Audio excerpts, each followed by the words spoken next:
more like number 2 with a bullet.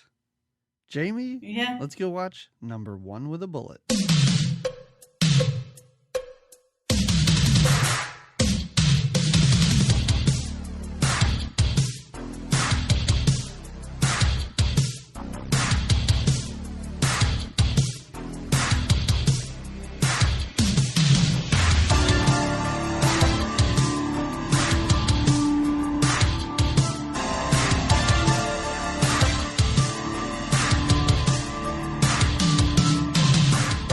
Hello, everyone, and welcome to another episode of Good Times, Great Movies. It is here that we discuss movies from the 1980s, such a glorious decade. We do it twice a month, basically. It is I, Jamie Lorello, here with DP McCambridge. This is a month, a holiday month, December. Oh, you wrote holla Yeah. day on purpose on Do you Instagram. see how I did that? I Did you looked think at I had a that and went, misspelling? Right. I was like, didn't Instagram autocorrect? Well, No. you know what? Jamie doesn't care. Oh, a holla day, because we'll holla Wow. in at... Wow. Yeah, oh, All right. Okay. I like to get a little creative with Man. my hashtags when I hashtag. No. I Hashtag. appreciate it, and you do so much better than I ever would. Even when I put the random thing on Instagram, I'm like, I don't have the You don't do energy the to hashtagging. think. No, but you've got all No. the posts. You do all the posts and all the social medias. So let's take a moment. Let's take a housekeeping moment and just say that. I will. I'll say it. You've got some very clever posts. You've got some timely posts. You're always on top of the posts. And it's wonderful. And it lets our audience know what's coming out, when's it's coming out. You engage. I mean, I hashtag. That's you about know as what? much as I do. What I know is that people tune into this show to listen to us congratulate each other. That's why they want to know. So that's What do what we we're like doing. about each other? Yeah. But honestly, you know what? It's a good time to say that because we normally say it at the end of the show. Yeah. And I do know that there are people, because people have told me this, and I don't mind if you do this, that once we're done with the movie, they just stop the podcast. They don't listen to our recommendations. No, they don't want to They know. don't listen to what's coming up next. And we always sort of backload with the fact that we're on Facebook and Twitter and Instagram. But we're there, Yeah. so find us. Yeah. And Because see. if you are someone who turns off the show before the end, you don't know what we're going to do in 2 No. weeks. No, then you're Unless surprised. you follow us on the platforms. Right. Where we keep you Oh. updated and entertained. Yes. Also, a kind of a big announcement Oh. is that the network that we're a part of, the 25th Frame, no longer exists. So, if it exists till the end of December and then Okay. it's shutting down, the people that put it together, they're wonderful people, but it was just way too much work for them. Oh. And I get it 100%. Yeah. So if you listen to us on that show's feed, you're going to have to subscribe to our feed to continue getting the show. So make sure you do that Please. by December 31st. Okay. Do it before. You know what? Just do it right now. Yeah. We'll give you a minute. We won't talk about anything. Just, on your phone, go and subscribe. You know what to do. Don't But procrastinate. anyway, Yeah. and this is the third network that we've been a part of in as many years that has closed down. Belly So up. Boy, are we good luck. Right. I feel like we might want to take a step back and just be our own thing for a while before we tank another network. I'm fine with that. I am. And if you own a network, please do not contact us because we'll jump on and then you'll end up shutting down in a few months. Well, yeah. Could happen. Could happen. But anyway, that's our housekeeping. So find us on all the social platforms Yeah. and do not subscribe to us on the network anymore. We're not there. Switch over to our personal feed. And speaking of social networks, before we really get into this movie, you and I try and do, I'm going to say the minimal amount of research before we start to talk about a movie. This is true. And occasionally we will miss stuff. Uh-huh. I am angry that we missed this because in our last episode, Fear City, we had 3 people on social media point this out. 3 completely different people point this out. Do you know that sassy Latina? Oh, Remember yeah. her? Yeah. The one with her period. Yes, Yeah. and I think she was the one that got murdered in her apartment because the Yeah. killer magically appeared in there. Yeah. I think he had a hook. I think he murdered her with a hook. Yes. Yeah. So that actress is Miss Maria Conchita, who exchanged weird, clunky dialogue with Arnold in The Running Man. Oh. I did not know it was her. I didn't even. She, She had bigger hair, maybe? I don't know. Something was different. yes, yeah. So I didn't put it together. I didn't scroll down that far on IMDb, I guess. Yeah. And I'm kind of sad that we missed that. Yeah, because, me too. That would have been a nice correlation to make then. Mm-hmm, But I'm glad to I have like it those, now. Yeah, I like those little connections. And we Yeah. might make one. Did you, for this movie, did you Notice Valerie Bertinelli? Yeah. Well, okay, she's hard to miss. Do you know who? Okay, the guy who has all the VCRs Oh, and everything. yeah. The guy who they call Dr. Kettlebomb because he has. Yeah. Do you know who that actor is? No. Is he a That breakdancer? actor went on to play that shrimp-obsessed Bubba in Forrest Gump. That's who that is? That's who that guy is. No way. Yes, and he was in what was That's Bubba what was the Gump? movie we did Or about Bubba? the rock star, the rock band, and it was like in a weird future, and they were like a biker gang. I can't think of the name of it. Streets of Fire. Yeah. Yes, you remember the band at the end of that movie? Oh, They yeah. were all- Yeah. He was a band member in that as well. Wow. So anyway, that's it. All right. So look at you Yeah. making sure to come in hot with the research Yeah, on this one. I was gonna wait till we got there, but I was just too No, excited. you wanted to let it loose, and you know what? I appreciate that because Because I watched it and I was like, this guy's really good. When he's in there yelling and breaking into the evidence safe or whatever. when he's randomly screaming. He's randomly screaming. And I think Billy D is just laughing. I doubt that was in the script. He just found it as amusing as I did watching it. I was like, this guy's pretty good. I wonder who he is. And I went, oh, it's that guy from Forrest Gump. Wow. Well, So, good to know he's a working Yeah. actor and had some Yeah. past, and just that's good. All right. Oh. Well, our movie Mhm. is called Number One with a Bullet Yeah. from 1987. That's it. It's a buddy And cop there's- movie, I guess. It's more of a I hesitate to say it's more of a buddy cop movie than Nighthawks, but they're making jokes. They're not good jokes, but they're making jokes more in this than they did in Nighthawks. Yeah. Yeah. Nighthawks was gritty. This is silly, and I hope intentionally so, but I'm not sure. I think. Like he eats a steak out of the It package. has to be right. What is that? I don't know. Oh my god, that was another like cutting pizza with scissors. Yeah. It's like there were moments. I am not trying to ruin the way I feel about this movie because I think you hated every moment of this. No, I enjoyed again. Okay. Billy D looks great in sunglasses. Like I love All it when right. he's just in the police Okay. precinct wearing the shades. I got really excited when I saw Valerie Bertinelli. Mm-hmm. It's like seeing a long lost friend, I guess, on a TV. Yeah. Anyway, what were you gonna say? I was just gonna say there are moments of this movie where I was all in. Like when things just happen that make no sense and should not be in a movie, when characters are just reading lines of dialogue and don't seem to be responding to what the other person just said. Which happens where I was often. like, where I was like, this is such a stupid movie that this is really, really fun. Not all the way through. Okay. But there were moments. There were moments that you really did enjoy. Hey, am I still loud on your end? Because I can hear you myself can? just a little bit on your end. I can lower you a little more. Okay. Yeah. This is when I should whisper. You quiet down. Anyway. You're so excited about number one with the bullet.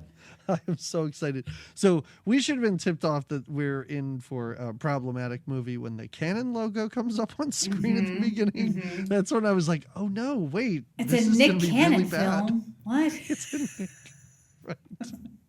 Right. You mean Nick Cannon Sr.? Probably his father made this. No.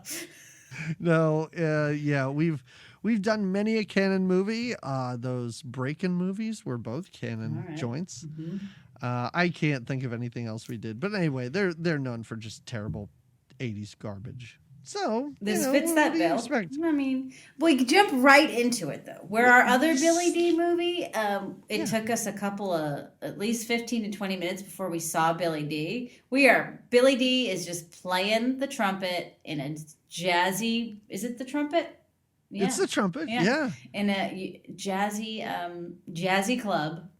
Jazzy, but is he part of this band? Because after he plays, he just gets off stage. Yeah. He actually hands the trumpet to someone else in the band, gets off stage, and the band continues to play. He just wanted to play that one song for that lady that was all into I know, it. I know, but he does the same thing later for another Why lady. don't they start a band? Because Berserk plays the guitar, and right? Does he play guitar? Well, does he play guitar, or whenever did the actor that week buy a guitar and go, I'm just gonna show up with this and I'm gonna noodle around, and you can keep it in the scene if you want, but it's the only take I'm doing. Every time I'm sad, I'm just gonna play guitar. Mm-hmm. And that guitar does seem to just like wish itself into existence too, because we never see him walking around with it or take it out or of the in trunk his apartment. or the back seat. No, it's never anything. In his little dingy that apartment has boxes that are not unpacked. I mean, he doesn't. I don't know. When he showed up with the guitar, and Billy D he walks around with, I guess, the mouth part of For a while, I thought it was a kazoo. I was like, is he playing a kazoo? In my notes, I'm like, and Billy D's played the kazoo. But yeah, I think it's the mouthpiece to he's practicing his trumpeting at all times. These two cops. So here's the movie in a nutshell. It's Lethal Weapon, but just dumbed down. Yeah, dumbed down. Yeah. It's Lethal Weapon because there's drugs and there's money and they're cops, and they have to work their way through a bunch of suspects to get the big bad guy, but it's all poorly done. But what I love is just the basic, just how, like, if you strip it down, you try and describe these characters. Mm-hmm. The white cop played by Robert Carradine is quote unquote crazy. Oh, his nickname is Berserk. Right, yes, because his real name is Berserk. What, like, it's practically Berserk. Yeah. So he's crazy. He's the Riggs of the group, if we're comparing this to Lethal Weapon. But he doesn't really act crazy. Like, every now and then he'll act super crazy, which comes out of nowhere. Yeah, it does. It does. But he's only crazy because people constantly remind us that this character is crazy. Yes. And Billy D is so happy. He's just loving life and having a great time. He has a smile on his face throughout this entire movie. He's got a sweet giggle or a chuckle that he lets out every now and again, which I love. I don't. It was something we talked about last time, because I'm not sure that he knows he's in a Lethal Weapon movie. I know Valerie Bertinelli thinks she's in a family drama. She does. She does not think she's in a cop movie. No. I guarantee you, the day that the car exploded on set, she was off set going, why did my stunt double just explode? I thought I was in a fractured marriage, and that's what this movie was about. Oh my God. Yeah. And Valerie Bertinelli is Robert Carradine's character's ex-wife? Strange wife of some sort. For 2 years. She tells him they haven't been together for 2 years. Is that how long? Yeah. Oh my God. I did not pick up on that. It seemed like maybe a month. No, she says it's been 2 years. Teresa is her name. God. Teresa is her character's name. And did you think that little black girl was theirs? Like, they adopted this child? The one that he interviews? Yes. No. The girl that he was paying to spy on his wife? I think she was just like a neighborhood girl that he just wanted to make sure that he had dibs on. Okay, on well, wife. I assumed that he went over to her house to, like, pay child support, because we just see a bunch of kids playing, and then he walks up and I'm like, oh, okay, he must have a child. And she ran over and I'm like, oh, I guess they adopted this child. No, because then why would that? We don't ever see her later again. And he's a terrible, terrible person. Like, a terrible person No. who is the hero of this movie. I like it later on at one point when Billy D's like, why do you keep bothering Valerie Bertinelli? Yeah. Like, she's better off without you. Like, that is sound advice. And he Billy gets D. he gets a little depressed every now and then. Berserk will go, everything I do turns to shit, but that doesn't last long, and it never No. seems like he's really that depressed about it. And it doesn't No. take. I do like at the very end when he's having another sad moment with his guitar, and Billy D's like, "What the fuck? Like we're like this close to doing it, and now the cops are, we got a dirty cop trying to get us. We got to get, and it really doesn't take long." It takes no time at No. all. They completely switch roles at the end of this because he's lost interest.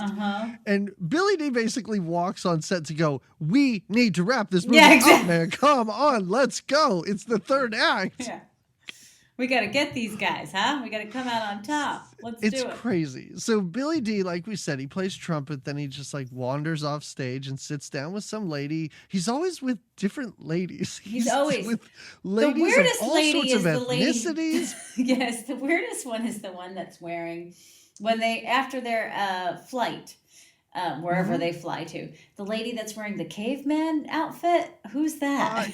Is that the one where he hugs her and kind of pulls her skirt up so the entire audience just looks at this woman's ass? Yeah. It's an awkward hug. So, very awkward also, hug. is that the same woman that he picks up while the other guy's just getting fast food? Billy D works so quickly in this movie. He does. It's crazy. He does. So anyway, he's sitting down with this woman and he's just Billy D and he's super smooth and this woman's into him. And in walks his weirdo partner. Yeah. Who dialogue in this movie, sometimes I wrote it down because I could not believe what they were saying. The actors were saying. Yeah. Like in this scene, the woman cannot believe he's a cop. She says, I can't believe you're a cop. She's a terrible about 5 actress, times. that lady. I wrote that right away. It was terrible acting. She's like, I just can't believe that you're a cop. Yeah, and Billy D's response every time is like, yeah, I'm a cop, baby. But I can't believe you're a cop. I'm a good cop. And so his partner walks in and is like, this guy, he's the best cop. He's an awesome cop. Except for that time he shot a 9-year-old boy in the face. Terrible story about shooting a kid in the face. And It's Billy so D doesn't weird. argue with him. Billy D just sits there and is like, okay. So you wonder, did Billy D actually shoot a kid in the face? I was wondering that the whole time. Because he never I was like, argues. I guess these are just true stories. Yeah. Billy D never corrects him. Mm-mm. But the whole thing is that, then the woman is disgusted and freaked out, as you would be. Sure. And then she leaves, and his asshole partner thinks it's hilarious. Oh, yeah. And Billy D, even near the end, is like, all right, let's go on that stakeout. Yeah, exactly. All It's right. We got a Let's just job to go. do, right? Yeah. No, they So go ahead. so they go on a stakeout, and this is something that we are then told that they do often. Mhm. I mean, they're police, but they seem to be working outside of their, I don't know, jurisdiction. I guess they just sit outside this rich guy's house all the time because for whatever reason, what is his name? Burzak. So Burzak. Berserk. Yeah. has some sort of weird personal vendetta against this rich guy, or just knows that he's a bad guy. Well, I think it has to do with because we get a little backstory when he visits his mom, who I love. I thought she was great in it. What is that actress's name? She's the Everybody Loves Raymond mom. That's how I know her. I can't think of it. Doris Roberts. Yeah. She's really funny in this. But there's a little backstory when he goes to see her, where they talk about his dad. Like, I don't know if this guy got his dad killed because his Berserk's dad was also a cop. Right. And I feel like maybe this, Why because don't he does. you just say that? Like, why don't you just... They might, but I didn't pick it up because this movie's so confusing. Well, yes. When he and Doris Roberts are arguing, I kind of tuned out until I heard him talk about Sloppy Joes, and I was like, what? Oh, yeah, she's going to make him his Joes favorite, now? Sloppy Joes and homemade fries, which actually I was like, that does sound great. She's I was like, you can that help me sounds- cut the fries. Yeah. Oh, my God. Oh, I do All like right. it how so like you said because Yeah, they're two different cops, bad cop, good cop, suave cop, crazy cop. He's sure. the Berserk is the junk food eating cop, and he's always eating shitty food. And Billy D. Williams is always eating like healthy foods and Yeah.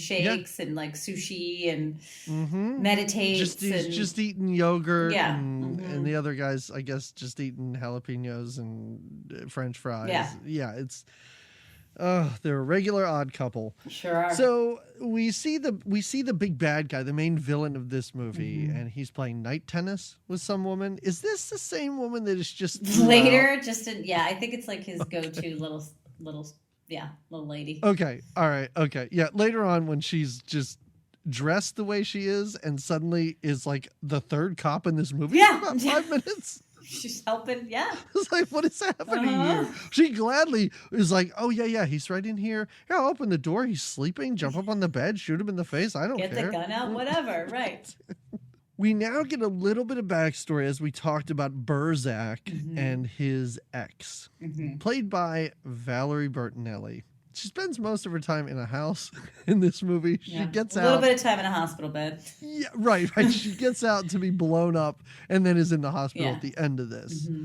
So their house, the interior of this house, the trim of everything is blue, like dark blue. Mm-hmm. Did you notice this? It looked it looked like the blue painter's tape that you put when you're about Oh. to paint stuff. So I was just watching it going, is she about to paint or was this intentional? It looks insane. But we find out, as you said, that they've been divorced for 2 Yeah, years. They've been separated for some time. Yeah, yeah. And he can't let her go. He just No. and she in the beginning of this movie, she looks like she's not giving him any. She's not even Right. giving him an inch. He does though. Some guy comes to visit her, and he does. He's always pulling these little pranks, like he does to Billy D when he tells the girl Hilarious. about He tells this guy that he's a doctor, and that Yeah. he just wanted this guest to know that she's got a clean bill of health, even though, or something like that, something basically insinuating that she has some kind of STD, right? Right. Yeah. Yeah. Basically, he's like, oh, yeah, she has VD. And I love it how no doctor would do this. He's parked in front of her. Yeah, house and so just he giving can out talk to warnings to anybody anyone that that comes she in. comes in Uh-huh. contact with. I felt that you needed to know this, yeah, because that's reality. Yeah, It's so strange too because like you said, he's not really crazy, but every now and then he'll act crazy for like 30 seconds. And when he's in her house, at one point he's like, "What? You're going out with some guy? You're going to go out with some guy, and you're going to wear that sexy underwear that I bought yeah. for you." Yeah. And then she throws him out, and that's kind of That's that. I mean, the turn at the end where they end up back together makes no sense because None. he is When they're on their a date lunatic. that she gets Yeah. blown up at, when they're on that date and they're having such a good Yes. time, I'm like, wait, well, you just hated him. You didn't want to go Right? out with him. Now you're having a great night and you're getting ready to go back to each other's apartment. And does he go back in the restaurant because he has someone else's credit card? Yes, He wrong said. credit card. What is that? I don't know. That doesn't happen, right? I don't know. Oh my God. So anyway, again, as we said before, he's paying a child to spy on his wife for him, which Yes. again, that's kind of creepy and terrible. He's drinking beer. When that guy comes to take her out, is he just drinking beer in a parked car? Well, he's very sad. She won't have him back, and this is part of the process of sadness. Gotcha. All right. So now, Now let's get into- my head Oh. starts to spin. What is happening at this carnival? I was so excited when I'm going to call it a costume carnival. Okay, because looks everybody's like- in some kind of. Billy D. There's a- Williams, though, is the best. He just has a beard. That's his Did you- disguise. Did you see the Webster-ish character that walks by and just flips him off for no Yes. reason? I don't know what that's about. What? I mean, I said that there's a kid dressed as an old man that comes. I don't know who that is. Really strange. I don't know who that is. If this was the movie for an hour and a half, I would highly be all entertained. about it. I agree. I and agree. again, I was kind of losing steam, and I was like, oh, what's this Valerie Bertinelli stuff? And this happened, and I was like, oh, please keep doing this. Yeah. Because first of all, we get it's at a carnival. Uh-huh. I'm very confused about how this is all set It's up. a There's church carnival because there's bingo happening inside. But then I thought it was just a bingo hall because he runs in and you hear people yelling out like B9 Right. and everything. Well, then we get a different camera angle and it's a full gambling hall. There's people, there's tables and people are throwing dice. And we do find out that, yeah, it's a church carnival because there's a guy up front that has to tell everybody that this is a church. Right. Well, we need to establish it. Yeah. So there's a mariachi band here also. We follow a mariachi band for a little while. We see some nuns. Everyone appears to be in disguise. And multiple men are dressed as women. Because some dude sits down next to Berserk, who is clearly a man dressed as a woman and starts hitting on him. So I don't know why they're there. I don't know. It's part of their stakeout, I guess. And there is, because there's a game happening. There's a carnival game that's happening. And when the man gets the bear, I feel like the bear maybe has drugs in it or something like that. Oh, wow. Okay, you pieced together way more than I did. Because I was like, why did they just shoot the guy running this game? He did not seem to have anything to do with this. I think because there's drugs in I think. Okay. Black tar, maybe, as they call it. Right, yes. Yeah, this movie's all about heroin. So they shoot the guy who's running this game, and then we see these other two suspects run off, and they split up. Billy D chases one into a church, which is very uninteresting. And jazz music. Is there jazz music playing for this chase, though? I feel like there is. Oh, jazz music. It's wall-to-wall jazz. Yeah. Wall-to-wall jazz in this movie. Oh, wait. He chases them into a confessional, Billy D. Chases that one guy into the church confessional. Yeah. Yep. We're back in a confessional. This is 3 Billy D movies in a row where people go into confessionals. You're right. Yeah. You okay tonight? Yeah. Oof. All right. Okay. It's not our usual night. I get it. It's a total twos. All right. So the other guy, Berserk, chases this man, also dressed as a woman, into this bingo hall / gambling hall / church warehouse. So the bad guy takes this preacher hostage. Yeah. And he's like, I'm going to shoot him. And crazy, because suddenly he has to act crazy, is like, he earns his name. I'm going to shoot him. It's like the Bugs Bunny, Daffy Duck, Rabbit season, Duck season. No, I'm going to shoot him. No, I'm going to shoot him. No, I'm going to shoot him. Exactly. I like it when Berserk is like, there's a ton of people here we could shoot first. Yeah, because he's crazy. He's crazy. So finally, he's so crazy, this bad guy lets the preacher go, drops his gun. Everyone applauds. Everyone thinks. Oh, I love how they watch the whole thing go down. Oh. Gasps and what are they going to do? And P.S. in the end, Berserk does. He makes it work, even though we all didn't know if the deacon, the priest, whoever he is, was going to get shot. He does it. Right.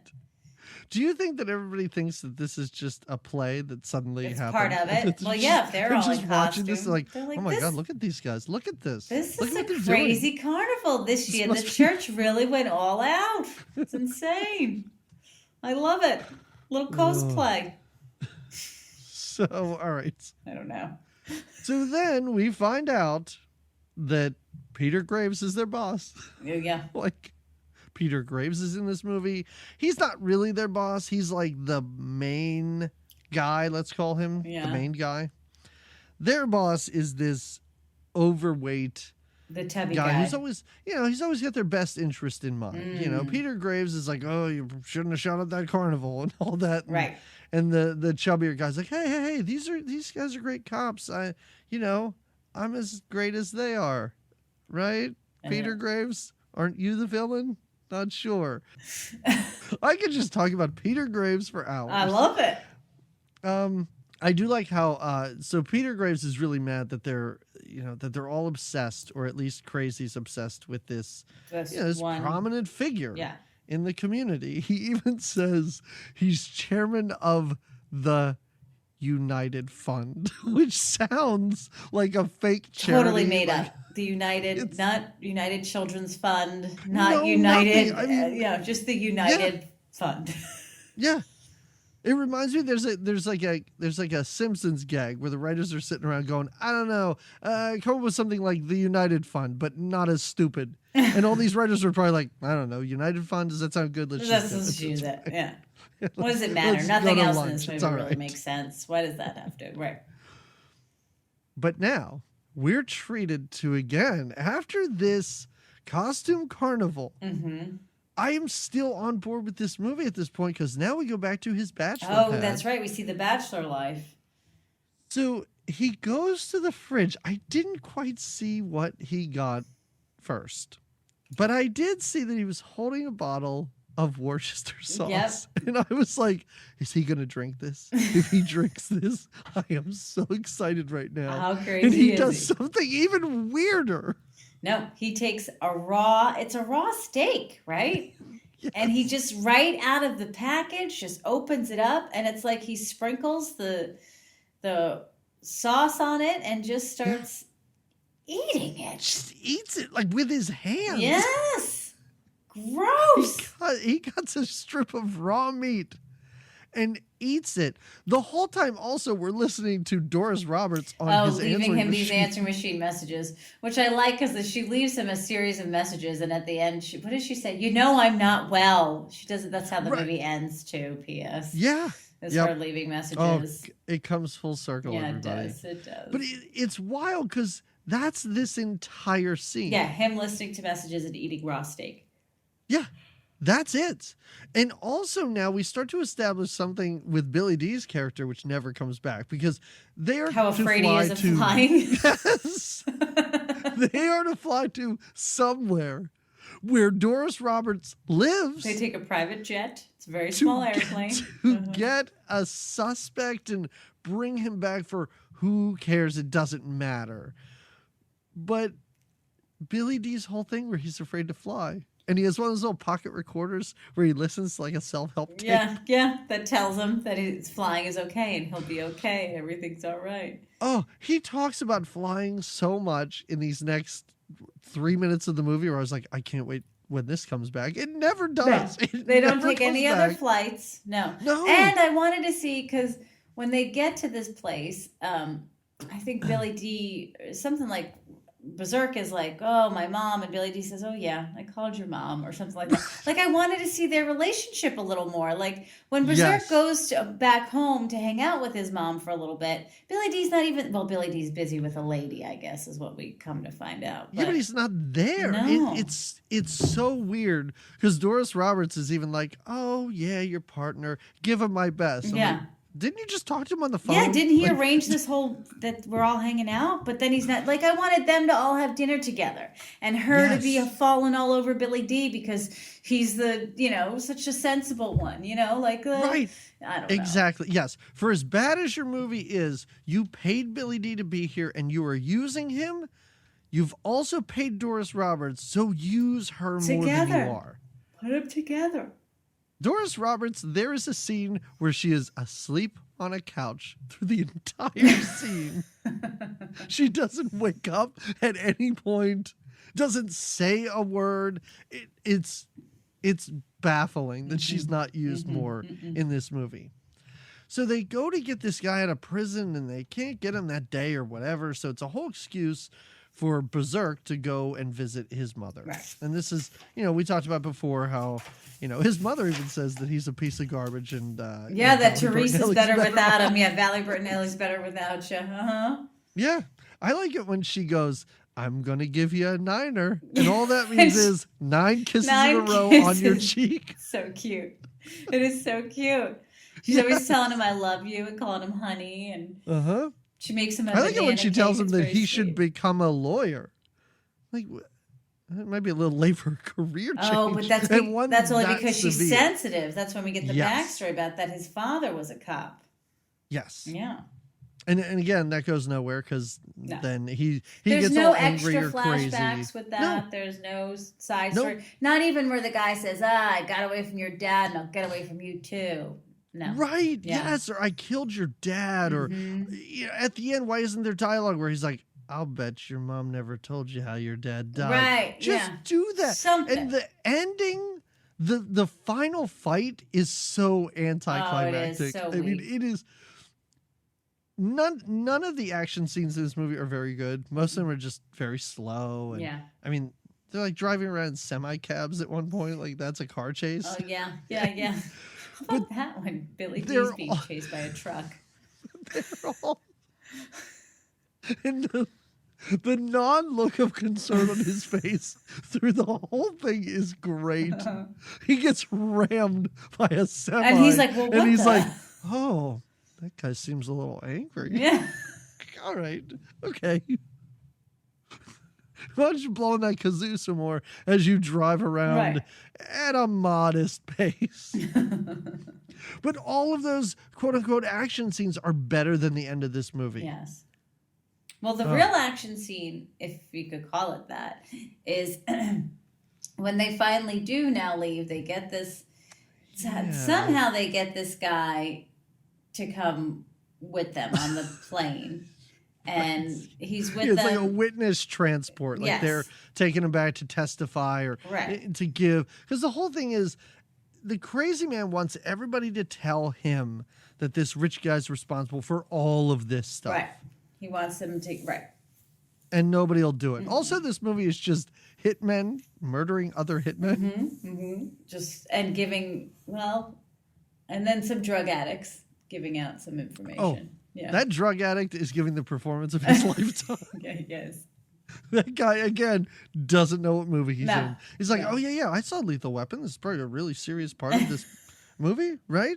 I mean, because there's been other really serious parts, I'm sure. I haven't read the script, but I'm going to sweat and I'm going to cry. Oh, and it's gonna, it's gonna be I'm gonna intense. give it my all. And I don't care if Billy D's laughing at me. No, That's fine. if he's chuckling, it's such a great little chuckle he has. It really is. Yeah, Yeah. he's not rolling on the floor laughing. No. But he seems to be legitimately enjoying Yeah. himself. Oh, yeah, for sure. Yeah. So the scene now when they're on the plane and they're flying away Yes. with their witness, all of a sudden there's a helicopter Oh, that I think catches that's- up to them. I think it's generous of you to say all of a sudden because that helicopter's just floating outside the whole time. They don't Not notice once it. does They this- don't notice no, it nobody for a minute. notices it. And Billy D is not in like a soundproof box. He's got a little No. recorder up to his ear, but he's when Berserk is yelling at him, like Frank, he's so engrossed in his recording of his "Don't Be Afraid to Fly." He's not even aware that there's a helicopter. People in the helicopter are shooting at them. They shoot into this airplane. They shoot out an engine. Mm-hmm. They and kill Billy the D's pilot. response is, "What was that?" Yeah. And it's pretty much delivered that way. Uh-huh. And he doesn't shoot back. When he realizes what's happening, he goes, "Oh, I always knew I was I'm going going to die on in a the air." plane, right? Wow. And again, we need something like Billy D's Afraid to Fly. Have what's his butt get shot, and Billy D has to land the plane, right? Yes, Like, wouldn't yeah. that be No. way more exciting? Billy D just tosses the towel in. He's there on a plane. It's gonna maybe go down, and he's like, "All right, well, this is how I die." Yeah. because he doesn't He even kind of try. does, 'cause he doesn't get out of stop that the plane prisoner. forever. Yeah, he doesn't stop the prisoner from running away. He doesn't stop any of it. How about the prisoner being murdered by a By the random farmer. Because I was even like, is that hitman we saw? Oh, no. It's just some random Just a farmer. random farmer. Just a random, yeah. So he lands the plane in like a farm, right, on a farmland. Mhm. And there's a little bit of another jazz music chase. I think that happens. The prisoner, their witness, gets killed. And he's pissed. The farmer's like, "I saved your life." And Berserk is like, "No, you didn't. You kind of messed up a big piece of my job right now." Yeah. Some great dialogue here when Berserker is, kind of like cradling this dying witness. Oh, yeah. And he's asking him, he's like, Oh, yeah. Who's the bad guy's name? I even don't what his know. I name just is, call but him he's the like, bad guy. Did he do it? Did he do it? Did he do it? Tell me. Yeah. And the guy's response is, I killed a lot of guys with a shotgun. I always wonder what it felt like it sucks. Yeah. And then he dies. And then he dies. Yep. So then for some reason, they go to the guy who ended up playing Bubba in Forrest Gump. They go to his house. I don't know why they go there. But they go there to shake this dude down. Yeah. Because he's got piles of cameras and boxes of VCRs, VCRs and right. everything like that. Yes. And again, it's all about trying to connect that rich guy to whatever crime is going on. Drugs, I guess. I think it's all related to drug deals. Sure. Yeah. So that's it. It's a scene where they shake him down and, I don't know, convince him to work for them. Well, they to give him them- that great name, that Dr. Kilgore or whatever name. Dr. Yeah. Kilgore. Oh, wait. His name is Dr. Kettlebomb. Oh, Kettle Bomb. There you go. Later, when he Before- shows up on that bike in the tiniest shorts. Oh I've my ever God. seen I was like, is on he wearing a human bathing being. suit? What is he wearing when they meet at the zoo? I'm like, what At the the hell? zoo. And then there's just that cut scene to an elephant for no reason for a second. They're just hanging there. What is their discussion? Maybe you wrote this down a little better than I did. Before they go to the zoo, before the shakedown, they're having an outdoor lunch. I think this is when Billy D is eating his yogurt wearing shades. And Nick is Berserk's first name. Nick is talking about not being a desk guy, not wanting to work behind a desk the whole time. And I forget what frustrates Billy D. But all of a sudden he just goes, no, no, no, no. What are they talking about? Do you remember? And then it's like a weird abrupt cut Yes. to just like a different scene with different It's the one moment where he gets angry, and I didn't know why he was so angry. It is a weird reaction for him to have. I'm sure there was lengthy dialogue cut because his reaction to, I don't think I ever just want to sit behind a desk, like to fly off the handle the way that this cool customer does is very weird. It is. Okay, good. I'm glad that it went, no. And then all of a sudden, that's when they're in that guy's house. I am glad you wrote that down because I did not write any of that down. But yeah, that's really weird. So then later that night, they're in the car. And he tells Billy D, he's like, oh, yeah, I totally forgot. I made plans to have dinner with Teresa. And this is when Billy D is like, no, you're pretty terrible. And she's better off without you. This and is also when he's burping up jalapeno peppers. And Billy D says, I think you have an unconscious hostility toward your colon. I wrote that one down because it was pretty great. Yeah. But the whole time, I'm like, no. She said she wouldn't go out. Yeah, she said no to the dinner. Scene. Yeah, it was very clear. No.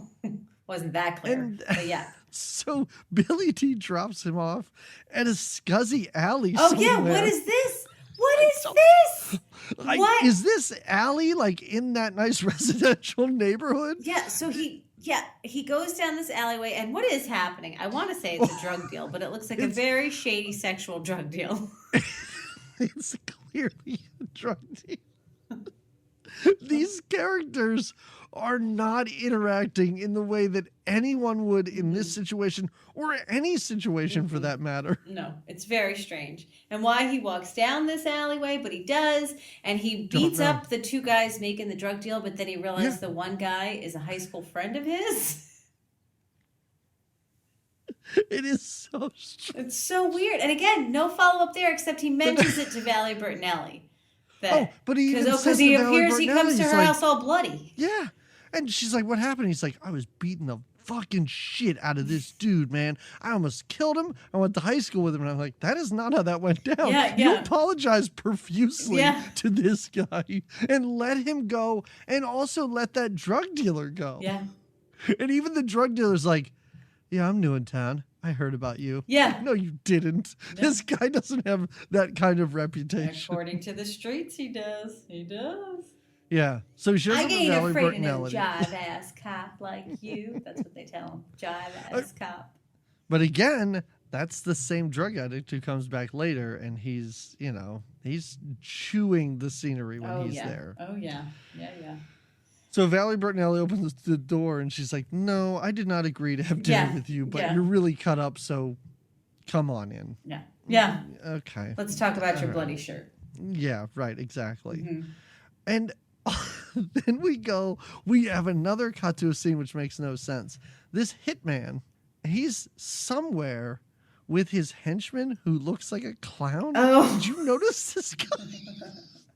That guy does not come back. He looks like he's wearing white clown makeup. I don't know. Yes, but we don't see him again. I don't know what they're doing. No. No, we don't see him again. I don't know where they are. I don't know what they're doing. And then they're gone. And they're done. Because now this is when the guy zoo, pulls up right? in the bicycle shorts. And he's, I think this is the first instance of that guitar making. Oh, it is. It is. And again, why do you bring the guitar to the zoo of all places? Why do you bring a guitar to a zoo, but we go directly from a zoo to a mud wrestling event as well? And is that undercover too? Is that part of their undercover operation? Yeah, they go to a mud wrestling ball or a mud wrestling place. Yeah. And then it's a mud wrestling place with a live band? Because it's like, what is happening here? I don't know. I have no idea. And who's this drummer? The drummer of the band appears to be the guy that they're after, which makes no sense. I don't know what information they're getting from each of these people that leads them to someone else. I don't know why they pick the suspects that they pick, but. And are they chasing? Do they go to this mud wrestling place at night, and then when they're chasing this drummer, it's suddenly daytime outside? It's true. Okay, all right. I could have swore they were there at night, but then they're running around a construction zone in the brightest of sunlight. Right. I don't know if maybe we're supposed to think that was early morning, late night at the mud wrestling, and then early morning into. Yeah. I don't know. Yeah, the most popular time slots of mud wrestles like at 5 a.m. It's very, yeah. So they chase this guy, they catch him, yeah. They take him to a building that's under construction, they walk him all the way up, and then it's just quip after quip about how high up they are. Yeah. About how you can see everything. I like it. The one guy goes, you can see everything from up here, even the ground. Okay. Great. Then they have these like boots. They put him upside down, hang him, get some information from him. I don't know, but they put them on him. They get some information, and then they just leave him there. And then they're surprised when they come back and he's dead. They're like, oh. I need a line. When they see him dead. Like Billy D's like, oh shit, man. No, he fell. But I do love that they show the dead body just laying on the ground like he did. But he didn't just fall. No. The hitman shows up without the clown this time. And cuts the rope. Like, I don't know, just to get him in this position is like an unnecessary amount of, let's call it police work by these guys. Just to get him up there and in that weird position upside down. Yeah. No, it's crazy. It makes no sense. And I do like it when he asks the hitman if he could help him down, and the hitman's like, yeah, and he cuts this rope. The guy falls, and you just hear him yell, oh my God! It's a crazy, not just a scream, he's delivering dialogue. It's really great. Another part of this movie where I laughed when I heard it. Oh my God. So then they chase this hitman because they see him. I think for a second they think they accidentally murdered this guy by leaving him there. Right. But then they realize, They chase the hitman, and I don't know if it's that these guys have like no running in their contract or something, but this ends with the hitman being hit by a car. That's how the chase ends. Can we talk? Oh, I wrote this bit of dialogue down because now we do another quick with the doctor. No, we'll get there because I love that when the morgue appears to be a hallway. So, all right, so no, Billy D is again playing trumpet. Oh yeah. for And he another walks over lady. He Right? walks over to this lady afterwards. Oh, and he the sits down. I wrote it all down, and I will try and do a lady's voice and a Billy D voice, because if I don't, nobody will know what's happening. Please do. She goes, smashing. Smashing? Who is smashing? You are. I am? Yes, you are smashing. No, you are. I am what? Smashing. Stop It saying does. smashing. It literally goes back and forth with the smashing. For literally. so long. It's smashing. Just smashing. And again, this is like a scene. We got this scene before, because now his douchebag of a partner Oh, it's calls this another woman trick. Yep. pretending to be his gay lover. Yeah. It is wild. And this lady drops the F-bomb on him and Oh, not yeah. fuck the horrible slur on Yeah. Billy D as she walks out. Yeah. And again, Billy D is kind of like, all right. That's you my should probably partner. not do that anymore. Yeah. That's my partner being a jerk again. Yeah. He goes berserk, or he says his name, like Newman. Like, Shake his fist. Yeah, he does. So the cops, they have cops. Berserker gets a little bit paranoid about, okay, we have the hitman, he's in the hospital, We gotta and I'm go. sure when he comes to, he'll talk like these other two people who are now dead. They're going to go to the hospital. We see a guy like rappel down the side of the building because the cops won't let these two cops in the room. They've been told that they're not allowed to be there. So there's a small argument that goes down. Until they hear a gunshot. Now, I do love it so they're all outside of the room, of the hospital room, kind of arguing about whether or not they could be let in, and making a little bit, he's kind of making small talk and a little bit jokes to try to get them to let him in. But then as soon as the gunshots happen, everybody, the nurses station, everybody is like on high alert, right? It is high alert for a silence or two, because that gun's like, pss, pss, pss, and they're like, oh my God, what is happening in that room right now? And then they shoot this guy too, and as his rope falls, it makes like this zzz noise as it goes, and it just sounds like someone's yawning. It's ridiculous and crazy. So now again, they have no leads. Everybody keeps dying. Yeah. But it doesn't matter. Like, none of this matters. Everybody keeps dying because they can figure everything out. This is where it cuts to a morgue hallway. This is an awkward exchange too, because the morgue guy, what is he? Let's call him a morgue guy. All right, the morgue guy. I almost makes called him a terrible mortician, jokes. but that's not right. No, is she the mortician? No, because he's not like dressing the bodies and putting makeup on them. He's the coroner. He's the coroner. We got there. It took us a little while, but we got there. We are the wisest. Yeah, well, this guy could be a mortician. He's working in a hallway. He opens like a closet door to pull the guy out. They couldn't even get those little freezer things that they have. No, in the movies. zip bag. Yeah, no. He's just on a gurney. He makes jokes. He makes terrible jokes about the dead guy and wants to order pastrami sandwiches for everyone. Yep. That's like the And seems very offended that no one else wants him to order food one. for Yeah, them. he's like, what the heck? Now Nick. I had to look this guy up because the way this scene plays and the fact that our two main characters walk away and the camera zooms in on this guy ordering sandwiches on the phone, I was like, is this a famous comedian at the time? Like, is this? It looks and feels like a cameo. Is it? No. No, it's just some guy who didn't do much. Okay. Yeah. Well, now they're put on a 2-week vacation, right? They're in trouble now for going above their heads to do this investigation. Really? Right? Aren't they? But then it doesn't matter because whenever they're told that they're off the case or they get 2 weeks off, they're still doing stuff. They're never really right. Yeah. Like we don't even have a scene where Peter Graves is like, "Give me your guns and give me your badge." Right. And then they have to go out and be like, "No, we're going to take this over ourselves." He's like, "Now you guys are working a desk," and they're like, "Are we?" No. No. Yeah. We're back on it. Yeah, we're in it. Because even at the end of this movie, Peter Graves is like, I thought I put you guys on desk duty. Yeah. Oh, Oh, is this so- when they go in the mausoleum? Oh, yeah. Is it mausoleum?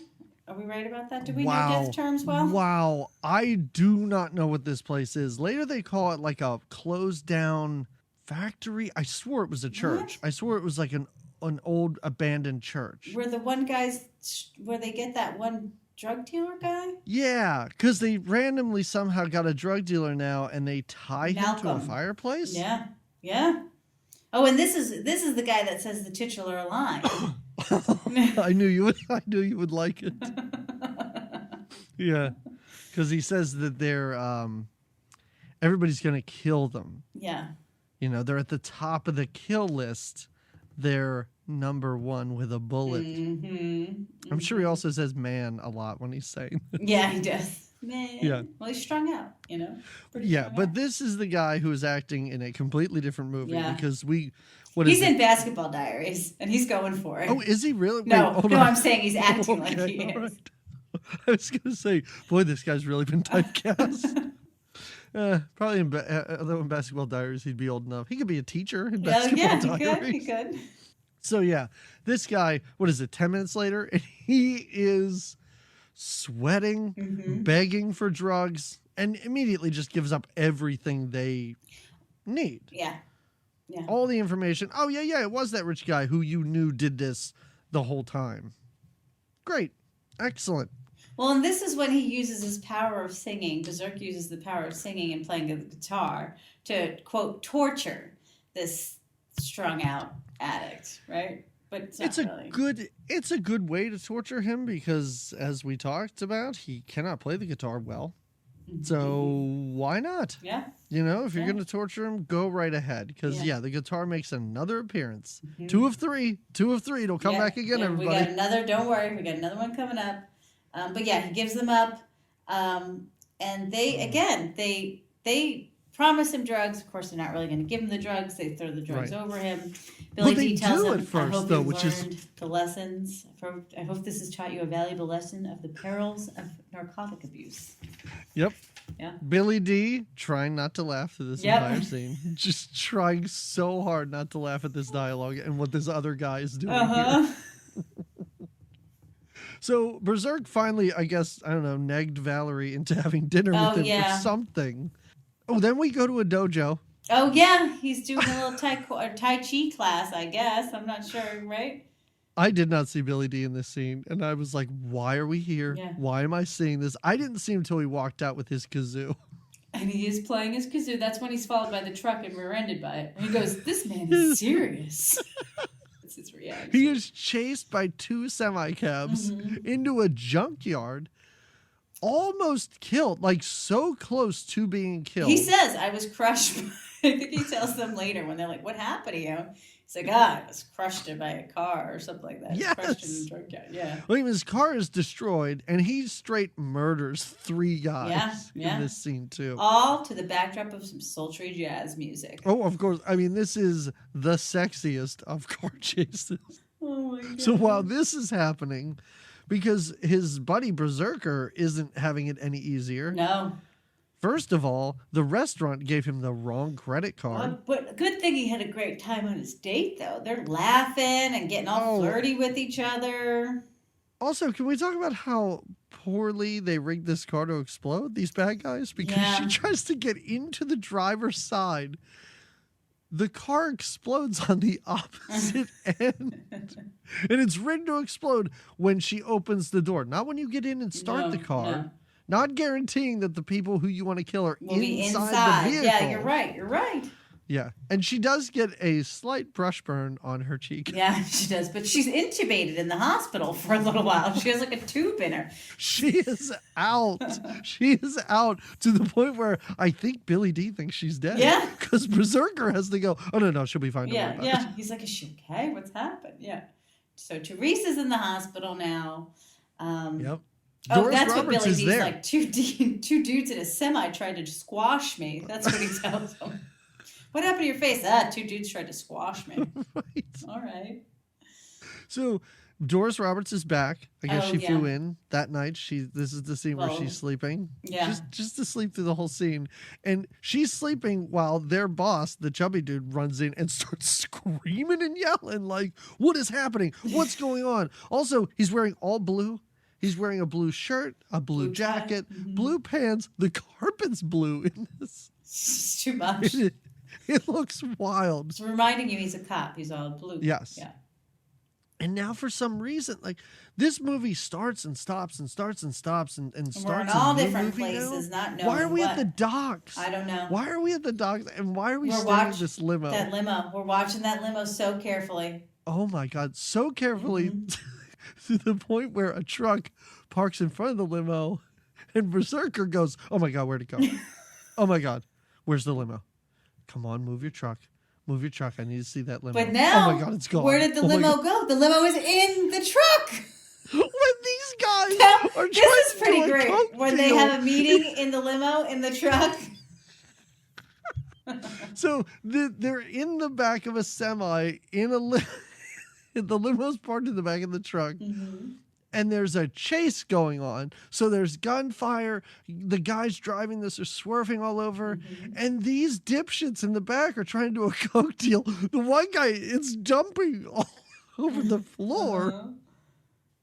It's very comical, and I don't think it was intentional. But they do finally stop the truck. Deals Berserker on gets wheels, in. that's what they call it too. Yeah. Deals on wheels. Berserker gets in the truck, drives it right back to the police station. Yes. Everybody's arrested. Oh, great. And he's such a crazy guy, too. He has 'cause a he's even getting shotgun. in. He has a shotgun with him. He does. But even as he's getting in, Billy D's like, can you drive one of these? And he goes, I don't know. I guess we'll find out. Yeah. Womp womp. So dumb. We do get to see that Valerie Bertinelli's all right. Yeah. Because our hero goes in, and I love how he takes a rose out of an arrangement that Yeah. I'm assuming someone else gave her Uh-huh. and hands it Probably to her. his mom. Like, Yeah. it's the most romantic gesture ever. Uh-huh. And he just kind of lays it on her, almost like she's dead, though. Yeah. He does put it right on her chest. Yes. And I like it when she's like, when will all this craziness end? And I'm like, you didn't know anything about this till you blew up Yeah, last exactly. night.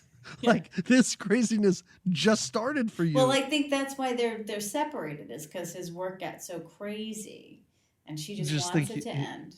He wasn't home at nights because he was parked in his car out in front of that guy's mansion. Yeah, just Probably. trying to, yeah. Yeah.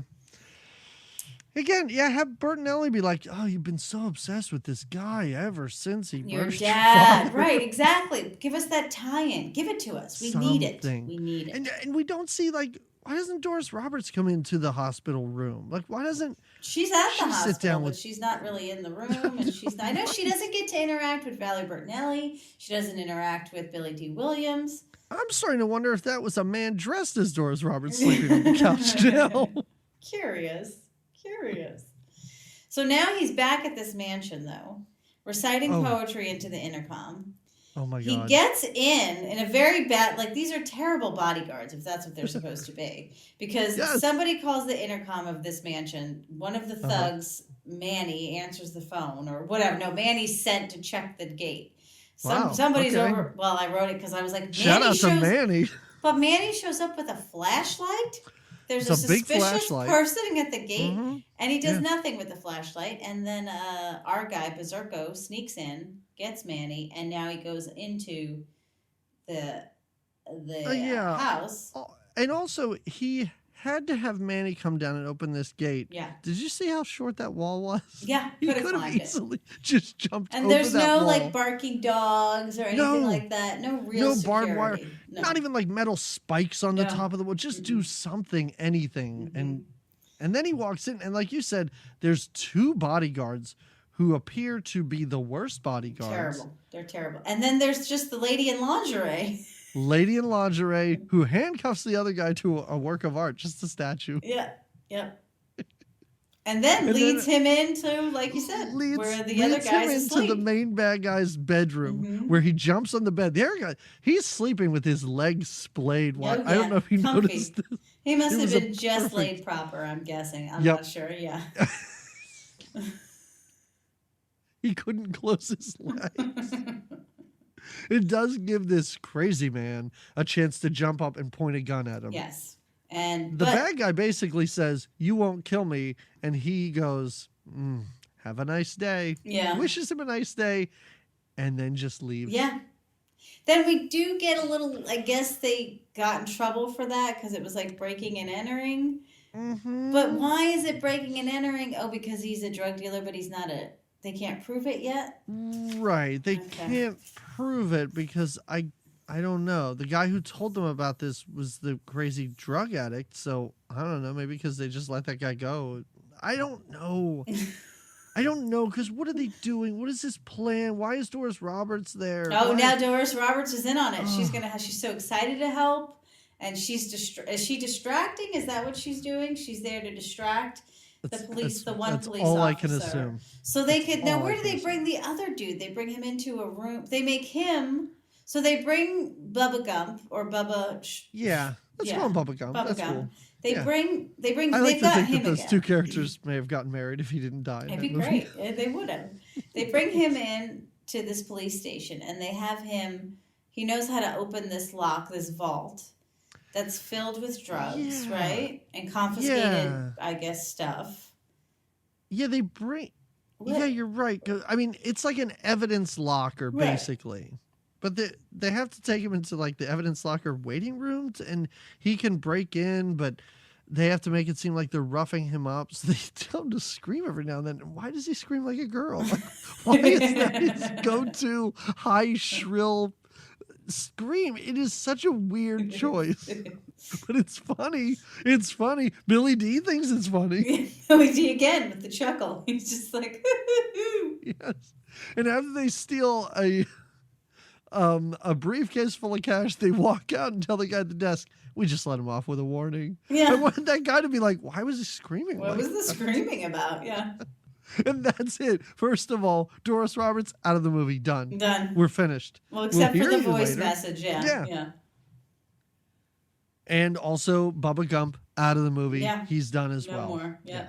Mm-hmm. He does want to steal some of that weed, I think. Yeah, oh yeah, because there's just bags of it, giant bags of it. He's like, Yeah, "What?" because he even, as they walk out, he looks at Billy D and he's like, "After you." Yeah. Billy D's like, "No, after you." Now we're back. The bad guy is hanging out with his lingerie girl again, exercising, right? Yeah, he's working.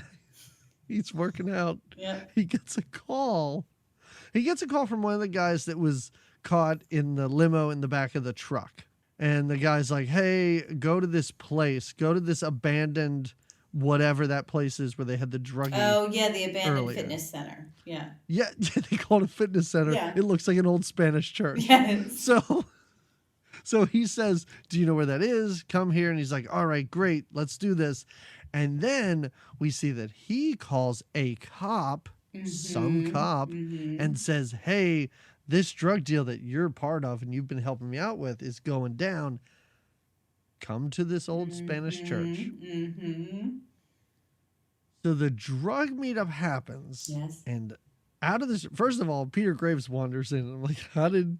Well, you're supposed to think that he's the bad guy. Right. Of course. Right. But everybody kind of turns around and is like, "Peter Graves, why are you here?" And Peter Graves doesn't seem to know why he's there either. And I don't know. So we have we have Lethal Weapons. They come out and they're like, "Yeah, here we go." But of course, it's the there's nice, the real bad. Yeah. it's the the blue chubby bad cop. boss. Chubbs. Yes, Yeah. the guy who walks around in blue the whole time. Mhm. Which you There is- kind of. Yeah, no, It was. Yeah. right. And I like the idea of them introducing a crooked cop very late in this movie. Yes. Like, I think it's when they have the like 2 scenes before this, Berserk is like, "And I know that one of these cops is crooked." Yeah. Yes. How long have you known that? Why didn't you let us in on this earlier? Right. You could have figured this out. But there's the lamest of like firefights. Guns are fired 2, maybe 3 times each. Mm-hmm. The large cop, I Another think chase. he's killed, right? I think they shoot him, and then crazy cop, he grabs the main bad guy and like kicks out a window like he's gonna Oh yeah, throw like he's him gonna out. throw him out the window. Billy Billy D D has stops him. another- No! It's another weird emotional outburst from Yeah, Billy D where he yells "No!" and Berserk turns around and is like, "I was just showing him the view." The end. Basically. Yeah. Then, well, they get one more. The captain comes in and tells them about what a good job they did, that they're good cops. They share a drink. Yeah. Berserk is going to go to Lake Arrowhead with Bert and Ellie and become a private investigator. He's going to become a private eye for some reason. It's easier schedule. I don't get it. I guess. I don't know. Yes, right. And, you make your own hours. We get one more voice message from Doris, and that's it. Number one with a bullet. Yeah. It's a go to head credits scratcher. then. It's a head scratcher for me. I was very confused by a lot of it, and although again, I enjoyed the Billy D portions of it, it's just wasn't my favorite. Meh. That's my reaction to it. I think that's you fair. had highlighted moments. You said you had points that you really enjoyed. I mean, I'm not going so far as to say I would recommend this movie. No. But what I would say is, if you like movies that are just really bad and you have like-minded friends, you know, and you have a friend over and you're sitting around, you're having a couple beers, put this on. You'll probably have a great time watching it and just laughing at how stupid it is. I guess for certain scenes, and either you decide that you're not going to pay heavy attention to the plot because it's so loose and confusing. Because if you decide I'm going to get into this and figure out what's going on, I think you'll just be frustrated. Yeah. So you definitely enjoy a beer when you watch. Yeah, That might and have I been think a key. early enough in this movie, I kind of went, all right, I don't have to pay attention. Yeah, I don't. It doesn't matter. The people that made this movie don't want me to pay attention to what's going that's not on. what they're looking at So here. I'm not following the plot. I'm going to listen to the horrible dialogue. I'm just going to watch Billy D just glide jazz through this his movie with a way smile on through. his Yeah, face. that's what he does. That's exactly what he does. Yeah. So that's what I would say.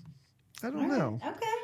Do you have a recommendation that you would tell people to watch instead of this movie? You know, it did make me think about buddy cop movies then. And I just, I mean, this one's kind of an obvious choice in a sense, but that movie Heat, The Heat, I think it is actually, with Sandra Bullock and Melissa McCarthy. Thank you. I was going to say Melanie Griffith, but I think that's not true at all. Anyway, that's a really funny women cop movie. They were fun together. I think it was like 2013, though. It was a little bit ago. Maybe 2015. Anyway, it's a buddy cop movie. It was funny. It was better than this, I thought. But yeah. And you? I'm going to recommend from 2013, also called The Heat. I literally Are wrote down you the same serious? movie. Is that the first time we've done that? This is the first time this has ever happened. Yes. That's kind of awesome. Okay. Yeah. All I mean, the thing that I would say is, I mean, it's a Paul Feig movie. Is that how you say his name? All right. And I like most of what he's done. I think the one knock I would have on this movie is the knock I have with pretty much everything he's done, is that it's like 15 minutes too long. Yeah. You know, like if you're Edit doing a that down comedy, little bit. you gotta, it's like a hard Quick. 90 minutes. Yeah. You want to go to 95? Okay. Don't push 2 hours. Right. Even that Ghostbusters movie that he made, which I thought was okay. The second half of that movie is awful. Lengthy, Like it's so, you're done by that You're point. pushing me to my front-loaded limits. with all the funny Yeah. stuff. Yeah, but that's good. I mean, I sat down, I had no expectations. I watched it. I was like, this is really fun. very amusing. Yeah, Yes. it was really fun. And they both did a great job. They were great chemistry together, very amusing together. All right, good. We both had the same recommendation. Okay. That was great. This is crazy. Almost 5 years. It's never happened. That's the first time. Now, wait, I have to ask you, for our Billy Decembers, I have to tell. I'll just tell you what I'm thinking. I feel like Nighthawks was my favorite, and that was really our Slicegiving. But I liked that movie of Billy Yeah. D's better. The last one was just so filthy. I couldn't recommend it. I did like Billy D's Look and Laugh in number 1 Right. with a bullet, but I think Nighthawks was my favorite. Yeah, I mean, I think I'd line up with you. Yeah. I'm going to say Nighthawks and then number 1 with a bullet after that, and then whatever. I always forget the name of that movie, Fear City. Who cares? That was terrible. Terrible. Like, that was really, really bad. Yeah. But you know what? I'd be open, like we said at the beginning of this episode, if there's other recommendations out there, something we're missing, because I really do enjoy it when Billy D's on the screen. Yes. And I know he did TV movies, and you know what? I'm willing to go there. I'll do it. We've done it before. Yeah. And the other thing is, we did 3 movies. He's a cop in every one. Is this just what he does? Like, if he's not flying in space with I almost called him Han Solo because I can't think of his real name. But if he's not in a Star Wars movie, is he just a cop? I would hope not, but maybe that's a lot of what he got in the 80s. Wow. Clearly. That's yeah. People, give us so your if anybody- recommendations. yes, Let us know. Please give us your Billy D recommendations. We want them. I mean, I could just watch old Colt 45 commercials. I mean, that's fine. Yeah. But I'd like something with a little more substance to it. Agreed. All right. Well, everybody, thanks for listening. I almost ended the podcast without telling you what we're going to do next time. Oh, boy. So, in 2 weeks, it is January 10th. As we told patrons already, that is Rod Stewart's birthday. Yeah. So I went through the Rod Stewart soundtrack and I tried to think, I was like, I don't want to do anything with cops. I don't want to do anything with, I almost said guns, but there may be a gun in this. Okay. We're going to do a movie. We haven't ever done like a biopic on here, have we? No. Right? Okay. So we're going to do the movie called Star 80. Ooh. And I don't know if you know what it's about, but it's a biopic basically of the Playboy playmate Dorothy Stratton, who was possibly murdered. No, she was. And it stars Muriel Hemingway. So we'll get back into Muriel Hemingway. We haven't seen her since she was shot putting in that lesbian That's Olympic right. movie. So she was a lesbian Olympian. Yeah. Yes. Uh-huh. And starring Eric Roberts as well. And I think for as prolific as Eric Roberts was in the 80s, I think this is the first time we're going to see him. Yeah, this is. Welcome, Yeah. Eric. All right. So that's it. So we're going to celebrate Rod Stewart's birthday I love to it. kick off 2020. What a way to do it. What a way. Here we are. Eric Yeah, Roberts so- in 2020. So we're going to watch Star 80. Everybody find the movie. I think it's just on Amazon Prime. It's easy enough to find. It's a popular enough movie. It's not as obscure as even number 1 with a bullet, let's say. Don't know. But everybody have a great 2 weeks. Thanks for listening. Always. Go to patreon.com/goodtimesgreatmovies. And you'll get all our bonus stuff. What bonus stuff do we have, Jamie? What do we have there? Oh, we have some fun bonus stuff. We have a Christmas bonus coming your way. We have two Christmas bonuses. So that's a happy holiday, right? If you're listening to this, one of them's already up. Yes. And the Webster, other one is a very Merry Christmas Mr. T. present for you because it comes out Christmas Eve, right? Comes out on Christmas Eve. On Christmas Eve, you can listen to the two of us talk about a Garfield Christmas. It's special. Yay! It is special. We get to talk about cartoons and something that only runs about 24 minutes long. Yeah. I mean, we'll stretch it out to an hour, but that's it's fine. going to be 45 minutes at the least. That's right. So, everybody, thank you for listening. Thanks again. Have a great 2 weeks, and we'll talk to you, in 2 weeks. See you in 2020. Oh, yeah. Yeah. Bye. Bye.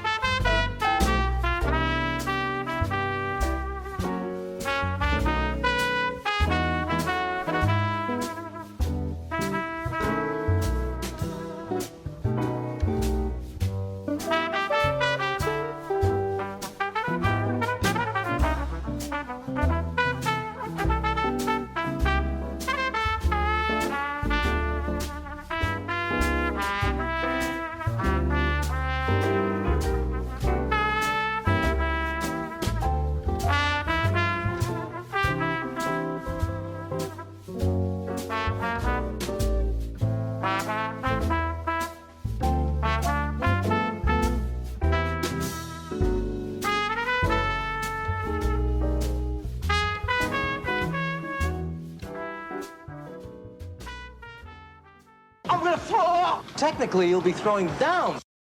It is Rod Stewart's birthday and also David Bowie's death day. Ooh, it's the same birth day. and death on the 10th. But I couldn't find a crossover there was project. none. There was none. No, huh? No. I'm not surprised by that either. They both have some pretty. Yeah. I would watch this movie with the two of them in the lead. How fun would that be? How fun would that be? I guess Bowie would be like the berserk cop, the crazy cop? No, I think Rod Stewart would be. I think and I Bowie could would see be David like Bowie. the He'd be the Billy D. ladies' man. Yeah, exactly.